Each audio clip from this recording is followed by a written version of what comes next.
साल 2022 अपने अंतिम पड़ाव पर पहुंच चुका है और नया साल हमारा इंतजार कर रहा है। बाजार के लिए ये साल खट्टी मीठी यादों से भरा रहा है। निफ्टी और सेंसेक्स ने सिंगल डिजिट में रिटर्न दिए हैं, लेकिन बैंक निफ्टी ने 20% से ज़्यादा की शानदार कमाई कराई है और उसमें भी सरकारी बैंकों में 80% से ज़्यादा का फ़ायदा हुआ है।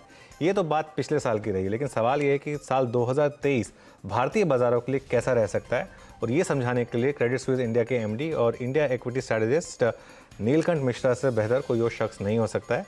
नीलकंठ जी हमारे साथ जुड़ गए हैं। नीलकंठ जी प्राइम मिनिस्टर की जो इकोनॉमिक अफेयर्स कमेटी है उसमें भी एक मेंबर हैं। और एक नीलकंठ जी के बारे में मैं एक बात बता दूं, जो कुछ जीनियस आईक्यू लोग हैं उनमें इनका नाम शामिल है, क्योंकि जो आईआईटी का जॉइंट एंट्रेंस एग्ज़ाम होता है उसमें टॉप 10 में इनकी रैंक थी। तो नीलकंठ जी, सबसे पहले तो शुक्रिया जुड़ने के लिए हमारे साथ। शुक्रिया। और वो मैंने वो आपको वो कुछ यादें याद कराई होंगी, वो आईआईटी में जो रैगिंग होती थी, वो हवा कह के जो बोला करते थे आईआईटी के स्टूडेंट्स को, वो दिन शायद आपको याद उसकी आया याद आ गई होगा। मुझे। उसकी याद आ गई मुझे। So thank you for your warm introduction. चलिए, तो नीलकंठ जी बताइए फिर 2023 को आप कैसे देख रहे हैं। 2022 में तो इंडियन मार्केट ने ज़बरदस्त आउट परफॉर्मेंस दिखाई है। बड़े बाज़ारों में एक जो टॉप कुछ बाज़ार हैं उनमें हमारा नाम शामिल है, और उस समय जब यूएस मार्केट में इतनी बड़ी डिक्लाइन आई, अब कैसा लग रहा है आपको? वैल्यूएशन के हिसाब से हम कैसे लग रहे हैं, ग्रोथ के हिसाब से हम कैसे लग रहे हैं? कुछ कंसर्न्स हैं क्या जब हम 2023 में जा रहे हैं तो? देखिए, इसको मार्केट परफॉर्मेंस को अगर हम 3 भागों में बांट दें, एक है 12 मंथ फॉरवर्ड अर्निंग्स की, मतलब आज अगर 12 मंथ फॉरवर्ड अर्निंग्स 100 है तो दिसंबर 23 में कितना होगा, right? So that is the एक वो भाग। दूसरा हुआ ग्लोबल पी का क्या होता है कि ग्लोबल इक्विटी मार्केट्स का प्राइस टू अर्निंग्स मल्टीपल जो है वो यहाँ से बढ़ेगा या गिरेगा। और तीसरा है कि इंडिया का प्रीमियम यहाँ से बढ़ेगा या ना। पिछले 12 महीने में इंडिया की परफॉर्मेंस मतलब पूरी तरह से डिलीवर हुई है प्रीमियम एक्सपेंशन से, कि इंडिया का पी प्रीमियम वर्ल्ड के लिए बढ़ गया, और जो फॉरवर्ड अर्निंग्स थी वो ग्रो की। ग्लोबल पी जो है वो गिरता रहा। मेरे हिसाब से अगले 12 महीने में ग्लोबल पी मल्टीपल यहाँ से बहुत इंप्रूव नहीं होगा। हो सकता है यहाँ से और गिर ही जाए। इसके बहुत सिंपल रीजंस हैं। पहला ये कि जो जो रिस्क फ्री रेट है, यानी जो यूएस का 10 ईयर बॉन्ड यील्ड है, जब आप ग्लोबल पी को देखते हैं उसका मतलब रिवर्स ऑफ पी है cost of equity. Cost of equity के दो भाग, एक रिस्क फ्री रेट जो यूएस 10 ईयर यील्ड है, और एक उसको कहते हैं हम इक्विटी रिस्क प्रीमियम, की जो इन्वेस्टर है इक्विटीज में वो रिस्क फ्री रेट से ऊपर डिमांड करेगा। अगर आपको रिस्क फ्री रेट जितना ही मिल रहा है तो फिर क्यों खरीदना इक्विटीज? तो वो प्रीमियम क्या है, और वो प्रीमियम भी अभी बहुत लो है, उसको वो बढ़ेगा, क्योंकि ग्लोबल ग्रोथ में रिस्क आएंगे, ग्लोबल जियोपॉलिटिक्स में रिस्क आएंगे, और इनके कारण ग्लोबल पी जो है यहाँ से बहुत नहीं बढ़ सकता। हमारा जो पी प्रीमियम है वो इस लेवल पे पहुंच चुका है कि यहाँ से ज्यादा वो मतलब हिस्ट्री में 3-4% ऑफ द टाइम ही रहा है। नाउ कुछ लोग कहते हैं कि ये और एक्सपैंड कर सकते हैं। देखिए, कुछ भी असंभव तो नहीं है, लेकिन हम मार्केट्स में प्रोबेबिलिटी पे बेट करते हैं, और कोई चीज जो हिस्ट्री में बहुत कम हुई है उस पे बेट करना एक बहुत प्रूडेंट इन्वेस्टमेंट स्ट्रेटजी नहीं। तो फिर हम घूम फिर के आ जाते हैं कि हमारी 12 मंथ अर्निंग्स कितनी बढ़ेंगी। तो अभी के हिसाब से वो 15% है, यानी कि दिसंबर 23 में अगर FY24 और FY25 के फोरकास्ट हम अभी वाले ले लें तो वो 25% और 15% ग्रोथ पे है। वो थोड़ा कट्स होंगे, उसमें हो सकता है कि वो 12 से 13, 12-14% हो जाए, बट ये इफेक्टिवली मार्केट का सीलिंग रिटर्न है। तो जो टाइम करेक्शन हम देखते आए हैं सितंबर 21 से लेके अभी तक, वो हो सकता है अभी 9-12 महीने और चले। ठीक है। तो ये जो पी प्रीमियम का जो एक्सपेंशन है इंडिया में, जो इतना ज़बरदस्त अब एक पी मल्टीपल प्रीमियम जो है यहाँ पर, नीलकंठ जी, इसकी वजह से क्या एक मार्केट में बबल फॉर्मेशन का भी रिस्क लग रहा है आपको? अगर अर्निंग्स उस हिसाब से ग्रो नहीं की 2023 में, तो कभी ना कभी जाके एक मीन रिवर्जन होने के भी चांसेस होंगे यहाँ पर? एकदम। सो उसका मतलब वो रिस्क तो हमेशा से एग्जिस्ट करता है, क्योंकि मैं अपने इन्वेस्टर्स को, अपने सेल्स कॉलीग्स को यही बोलता हूँ कि अगर हर मेजर ग्लोबल अखबार, अगर हर मेजर ग्लोबल कंपनी इंडिया के प्रोस्पेक्ट्स के बारे में बात कर रही है, तो मार्केट में नया इन्वेस्टर कौन है जो आके इंडिया की पी को और बढ़ाएगा या इंडिया के पी प्रीमियम को और बढ़ाएगा? तो मतलब आप देख लें, कोई भी अखबार ले लें, ग्लोबल अखबार, मैगजीन जो ले लें, हर जगह पे भारत भारत भारत की चर्चा होगी, और एकदम सही रीजन से हो रही है। मैं तो मतलब दो साल पहले से ये बोल रहा हूँ कि भाई इंडिया पोस्ट कोविड हमारी रिकवरी एक्सपेक्टेशन से बहुत अच्छी होगी, बट मार्केट के लिए हमें ये जरूरत होगी कि कोई नया आदमी आए जो बहुत एक्साइटेड हो, कोई नया इन्वेस्टर आए जो बहुत एक्साइटेड हो। तो हर कोई तो जान ही रहा है, और इसीलिए सितंबर 21 में जब हमने कहा कि भाई हमारा प्राइस टू अर्निंग्स हमारे हिस्ट्री के कंपैरिजन में 2.5-3 स्टैंडर्ड डेविएशन ऊपर है, क्योंकि मतलब उसकी प्रोबेबिलिटी शायद 0.2-0.5% होती है, तो यहाँ से पी मल्टीपल तो करेक्ट ही करेगा, तो अर्निंग्स ग्रोथ होती रहेगी क्योंकि इकोनॉमी अच्छा करेगी। तो मुझे लगता है कि ये चलता रहेगा। बहुत स्टीप करेक्शन का रिस्क जो है थोड़ा कम है, दो, क्योंकि डोमेस्टिक फ्लोज जो हैं वो उनमें बहुत स्ट्रक्चरल एलिमेंट आ गया है। जैसे आप ईपीएफओ के फ्लोज लें या इंश्योरेंस के फ्लोज लें, क्योंकि इंश्योरेंस अभी जैसे आपने देखा होगा पिछले महीने 20% रिटर्न हुआ, मतलब 20% ग्रोथ हुआ प्रीमियम्स में। तो इंश्योरेंस का एयूएम बढ़ता रहेगा, उसमें से $8-10 बिलियन हो सकता है हर साल इक्विटी में आते रहें। ईपीएफओ का 7-8 बिलियन इक्विटी में आ सकता है। एसआईपीज जो इक्विटीज के हैं, आप लोगों ने भी काफी बात की है, और जग जाहिर है कि 18-20 बिलियन डॉलर आ रहा है, वो हो सकता है गिर के 14-15 हो जाए, बट उसके भी आसार कम ही है। तो इसलिए बहुत जोरदार गिरावट जो है वो शायद ना आए। अगर दुनिया के मार्केट में एक्सीडेंट होता है कि कहीं पे रियल एस्टेट मार्केट में हायर रेट्स के कारण कोई प्रॉब्लम आ गई, हमें याद रखना होगा कि 2023 में क्यूटी का असर दिखना शुरू होगा, जो क्वांटिटेटिव टाइटनिंग हो रही है फेड के द्वारा या ईसीबी के द्वारा, उसका असर दिखना शुरू होगा। जो इंटरेस्ट रेट्स में टीजर रेट देके ऑस्ट्रेलिया में, सिंगापुर में, बहुत जगहों पे लोगों ने रियल एस्टेट के मॉर्गेजेस लिए हैं, और उनका रीसेट जो है वो 2.5-3-3.5% ज्यादा होने वाला है जब वो लोन्स रीसेट होंगे। तो कहीं ना कहीं कुछ एक्सीडेंट हो सकता है, उस वजह से अगर ग्लोबल मार्केट्स में, तो तब आई थिंक मार्केट जोर से गिरेगा, बट अदरवाइज प्रोबेबिलिटी ये है कि टाइम करेक्शन होता रहे। नहीं तो ठीक है टाइम इसमें, लेकिन फिर नीलकंठ जी एक चीज़ मैं समझने की कोशिश कर रहा हूँ कि तो इस साल रिकॉर्ड एफआईआर सेलिंग हुई, लेकिन पूरी की पूरी एब्जॉर्ब हो गई। तो क्या ये मान लें कि भले ही मार्केट जितना मर्जी एक्सपेंसिव हो, क्योंकि अब एक फ्रेश इक्विटी कल्ट है और अभी भी वो बढ़ ही रहा है, तो बहुत ज़्यादा बड़ी गिरावट नहीं आएगी लेकिन मार्केट में, इवन अगर क्यूटी भी हुआ तो भी? एकदम। सो क्यूटी का मतलब, मैं ये कह रहा हूँ कि क्यूटी के कारण अगर दुनिया के इकोनॉमी में कहीं क्राइसिस आ जाती है, राइट, जैसे किसी ने मुझे बताया कि पूरे अफ्रीका में अगले 6 महीने, मतलब first half of 2023, dollar bond issuance के प्लान्स हैं 0। मतलब कोई भी, क्योंकि इतना रिस्क एपेटाइट ही नहीं है कि उस रेट्स पे कोई लोन उठाना चाहे। तो मेरे हिसाब से वो रिस्क की, मतलब उसके कारण कहीं पे जैसे आप अभी ये देख लें कि हमने आज ही लिखा कि यूएस में इन्फ्लेशन थोड़ा कम हुआ क्योंकि गुड्स इन्फ्लेशन वहां पे गिर रहा है, जो अच्छी बात है।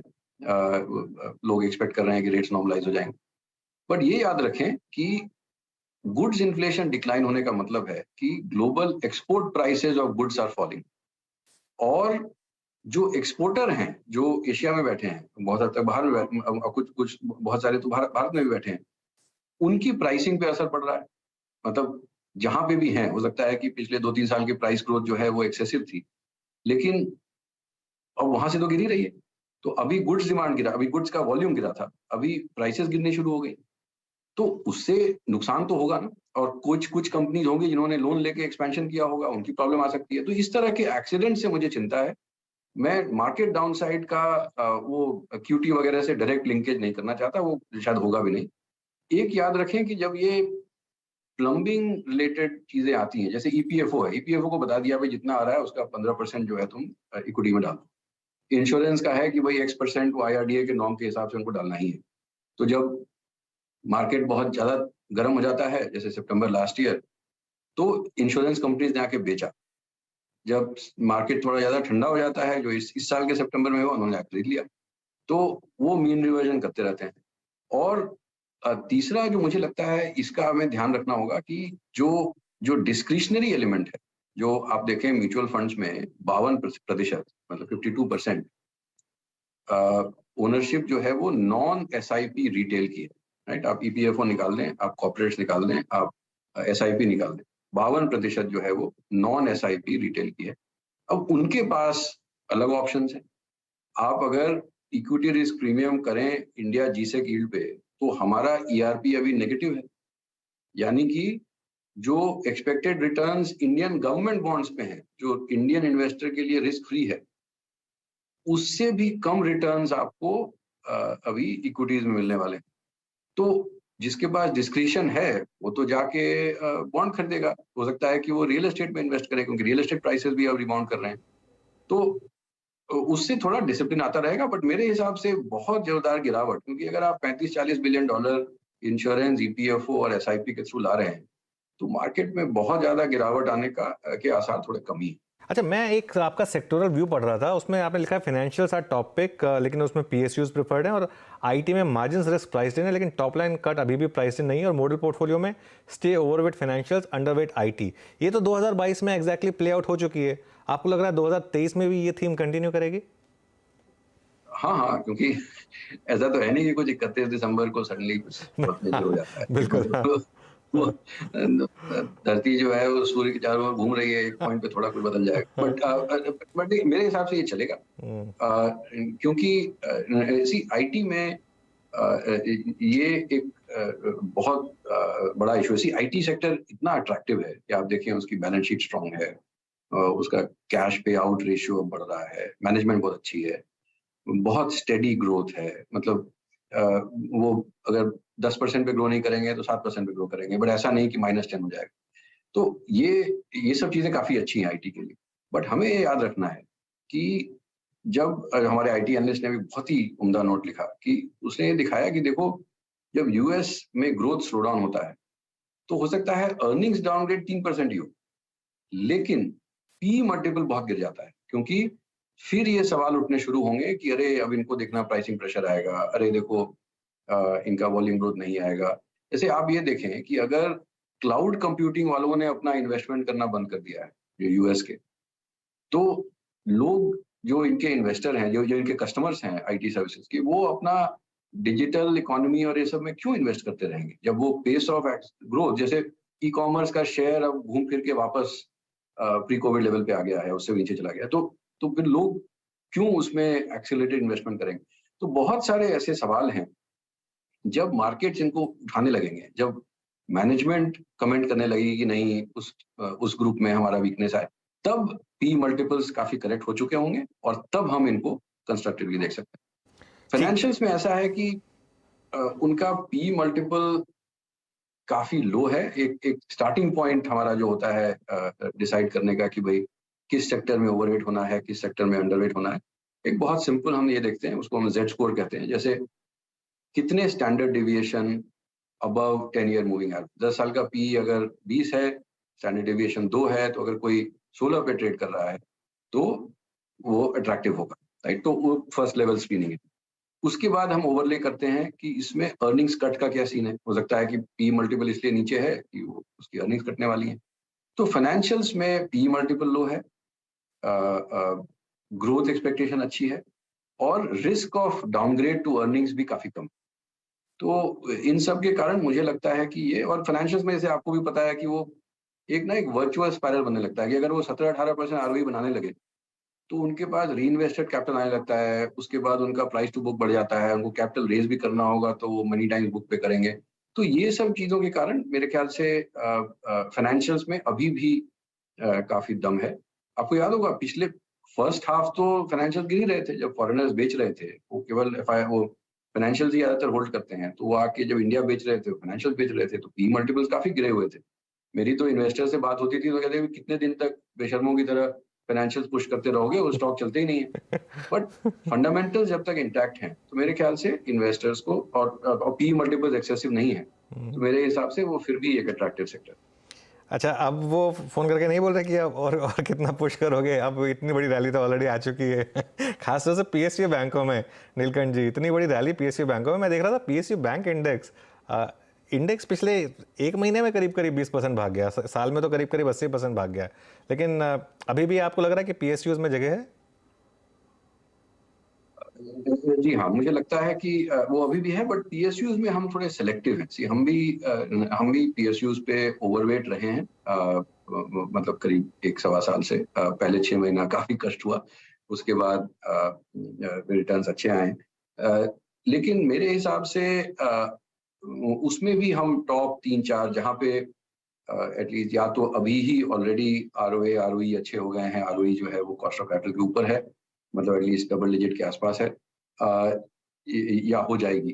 तो उन्हीं बैंक्स पे हम फोकस कर रहे हैं, क्योंकि अभी हर पीएसयू बैंक में जहाँ पे भी कि बेस्ट केस में भी आरओई जो है वो 8-9% भी नहीं होती है, वो मतलब इफेक्टिवली आप वेल्थ उसमें मतलब अक्रू नहीं कर रहे हो आप। अ, एक 6 महीने 1 साल बाद आके आपको फंड रेजिंग की जरूरत पड़ेगी, आपका डाइल्यूशन होगा। वो डाइल्यूशन में अगर आपने more than one time book पे नहीं किया तो और डाइल्यूशन होगा। में तो बहुत सारी मुश्किलें आ सकती हैं, और अभी तो मोमेंटम है तो सब कुछ अच्छा लग रहा है, बट मेरे हिसाब से पीएसयू बैंक्स में भी जो टॉप 3-4 हमें लगते हैं जो अच्छे हैं, उन पे हम ओवरवेट हैं, और अभी भी रहेंगे, क्योंकि जो जो थोड़े पुअर क्वालिटी पीएसयू बैंक्स हैं उनमें काफी जो प्राइस टू बुक प्रीमियम है वो काफी कम हो गया है। जो मतलब 0.4 0.3 0.4 थे वो 0.7 पे आ गए हैं। जो अच्छे वाले हैं वो 0.7 के 0.9 हुए हैं, तो अब गैप नैरो हो गया है। तो मेरे ख्याल से वो अच्छे वालों को ही, मैं नाम नहीं ले सकता, बट वो उन्हीं बैंक्स को हम प्रेफर करेंगे पीएसयू बैंक्स में भी। और मेरे हिसाब से यहाँ से भी अपसाइड है, तो अभी हम इस लेवल पे पहुंच रहे हैं जहाँ लायबिलिटी फ्रेंचाइज बहुत जरूरी है, यानी कि आपको अगर लेंड करना है तो पैसे कहाँ से आएंगे। इन सब बैंक्स के पास एक्सेस एसएलआर है, और जब वो बॉन्ड से निकल के लोन्स में आएंगे तो 1 सवा 1.5% उनका यील्ड इंप्रूव हो सकता है। Risk of credit quality problems वो अभी कम से कम 9 से 12 महीने तो नहीं दिख रहा, उसके बाद हो सकता आ जाए। बट एक बड़ा बदलाव हुआ है कि 6 महीने पहले भी कोई बोलता कि नहीं पीएसयू बैंक्स ग्रो करेंगे, तो लोग उसको बिलीव नहीं करते, क्योंकि वो जो जो जो दूध का छला जला छाछ को भी फूक फूक कर पीता है। तो वो जो 2017-18 के बाद से जो उनका बिहेवियर था कि वो ग्रो ही नहीं करना चाहते, तो उस पे क्वेश्चन मार्क्स थे। बट अब जब एविडेंस आ गया है ग्रो करेंगे, तो एक रीसेट जो प्राइस टू बुक का होना है वो अभी पूरी तरह से नहीं हुआ है, तो वो अभी भी चलेगा। अब वो जो हमारा प्राइस टारगेट है, जो हमारी एक्सपेक्टेशंस है, वो अगर 6 महीने में ही मीट हो जाए तो हो सकता है कि उसके बाद हम डाउनग्रेड भी करते हैं, बट अभी तो अपसाइड दिखता है। एक्चुअली नीलकंठ जी ने बोला कि वो स्टॉक स्पेसिफिक बात नहीं करेंगे। हालांकि जो क्रेडिट स्विस के टॉप पिक्स हैं उसमें अगर आप देखेंगे तो बड़े पीएसयू बैंक्स तो अब 2 ही बचे हैं, एसबीआई और बीओबी। उसके अलावा जो क्रेडिट स्विस के टॉप पिक्स हैं उनमें आईसीआईसीआई बैंक, एचयूएल, अल्ट्राटेक और इंडसइंड बैंक भी शामिल हैं। अच्छा, एक चीज़ मैं नोटिस कर रहा था आपके इसमें, staples over discretionary, low income revival, ये बहुत इंटरेस्टिंग है और ये शायद ज़रूरी भी है होना, एक लो इनकम का रिवाइवल। नीलकंठ जी, कंट्री के हिसाब से भी बहुत ज़रूरी है। लेकिन ये मतलब ये कॉल आपने किस बेसिस पर ली है, स्टेपल्स ओवर डिस्क्रिशनरी? देखिए, ये एक यूएस की इकोनॉमी में इसका डेटा मिलता है, तो मैं उसका पैरेलल लूंगा और उसको हमारी इकोनॉमी पे भी अप्लाई करूंगा।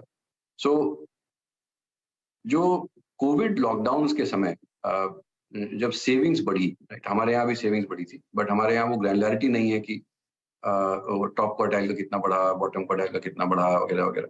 सो यूएस में उन्होंने ट्रैक किया है, तो $1.5 ट्रिलियन से जो टॉप क्वार्टाइल की सेविंग्स बढ़ी, वो इसलिए बढ़ी कि उसको कहा उन्होंने फोरगॉन कंजम्पशन, कि वो जो सर्विसेज या कुछ कंज्यूम करते वो नहीं कर पाए क्योंकि लॉकडाउन में थे।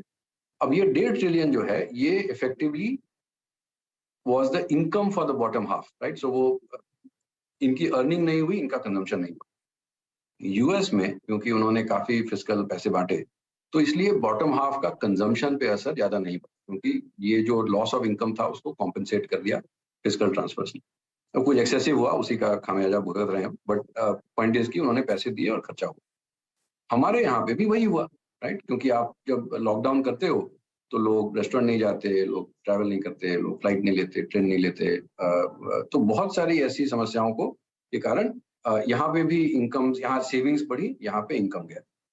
अब जब खुल गया है सब कुछ, तो अब ये खर्च कर रहे हैं, रिवेंज स्पेंडिंग हो रही है, ट्रैवल टूरिज्म में हो रही है, लोग बाहर खा रहे हैं, पार्टीज हो रही हैं, शादियां हो रही हैं, एजुकेशन के अब सब कुछ खुल गए हैं, ट्यूशन क्लासेस शुरू हो गए हैं। आप होटल्स में जाएं, आपको बहुत यंग न्यू हायर्स आपको दिखने शुरू हो जाएंगे। तो जब ये होता है, तो जो 12 से 15,000 या maybe 8 से 15,000 रुपए मासिक जो जो तनख्वाह वाली इनकम ग्रुप्स हैं, उनमें अब ग्रोथ आ रही है। और जब राज्य सरकारें जब केपेक्स करना शुरू करती हैं, तो उनके कारण भी वो कंस्ट्रक्शन एक्टिविटी बढ़ती है, इंफ्रास्ट्रक्चर में इन्वेस्टमेंट होता है, तो वो कंस्ट्रक्शन जॉब्स बढ़ते हैं। तो ये एक नेचुरल डेवलपमेंट का, मतलब वो साइकिल से रिकवरी का प्रोसेस है, और मेरे हिसाब से अब ये हो रहा है। तो हम ये नहीं कह रहे कि अपर इनकम में कंजम्पशन रुक जाएगा, बिकॉज हो सकता है थोड़ा मॉडरेट हो, बट वो चलेगा। बट इंक्रीमेंटल डेवलपमेंट जो है वो स्टेपल्स में डिस्क्रिशनरी से ज्यादा अच्छा होगा। जो कंपनीज आज तक कह रही हैं कि, और दिखता भी है डेटा में, कि जो जो जो सेगमेंट्स लो इनकम पे फोकस्ड हैं, उनमें वीकनेस, मतलब उतना स्ट्रेंथ नहीं है जितना कि अपर इनकम कंजम्पशन वीकनेस है। But over the next 6 to 12 months हमारे हिसाब से इंक्रीमेंटल डेटा पॉइंट जो है वो लो इनकम में ज्यादा अच्छे होंगे वर्सेस अपर इनकम। तो इसलिए हम स्टेपल्स वाले डिस्क्रिशनरी पसंद करते हैं। चलिए ठीक है, तो एक जाने से पहले एक 2023 के लिए नीलकंठ जी थोड़ा अगर ब्रीफ में आंसर कर सकें इस सवाल को, सबसे बड़ा रिस्क क्या होगा अपार्ट फ्रॉम ये जो ओवर वैल्यूएशन का एक खतरा है, उसके अलावा इंडियन मार्केट के लिए बात कर रहा हूं मैं, 2023 में सबसे बड़ा रिस्क फैक्टर क्या होगा? 2023 का सबसे बड़ा रिस्क फैक्टर तो मेरे हिसाब से है कोई ग्लोबल एक्शन, कि अगर क्योंकि आपको हमें याद रखना होगा कि वही जो मैंने पहले कहा कि QT हो रहा है, मनी मल्टीप्लायर कम हो रहा है, यानी कि डॉलर क्रेडिट क्रिएशन कम हो रहा है, और इस कारण से dollar shortage in the real world markets में DXY करेक्ट हो गया, और बॉन्ड यील्ड्स 4.25 के 3.5 हो गए 10 ईयर US में। बट जो एक्चुअल शॉर्टेज है बोरोवर्स के लिए, वो अगर टाइटन होता रहा, तो उसका एक एक्सीडेंट हो सकता है। दैट मेरे हिसाब से is the biggest risk for the market. Beyond that things are manageable. चलिए ठीक है, शुक्रिया नीलकंठ जी, और यही उम्मीद करेंगे कि एक्सीडेंट ना हो और स्मूथ रहे, लेकिन हाँ रिस्क फैक्टर को ध्यान में रखना हमेशा ज़रूरी होता है। तो हमारे साथ जुड़ने के लिए शुक्रिया, और अब आपसे 2023 में मुलाकात होगी, तो अभी से आपको, आपकी टीम, आपकी फैमिली को wish you happy new year. आपको भी thank you for your wishes. Thank you for having.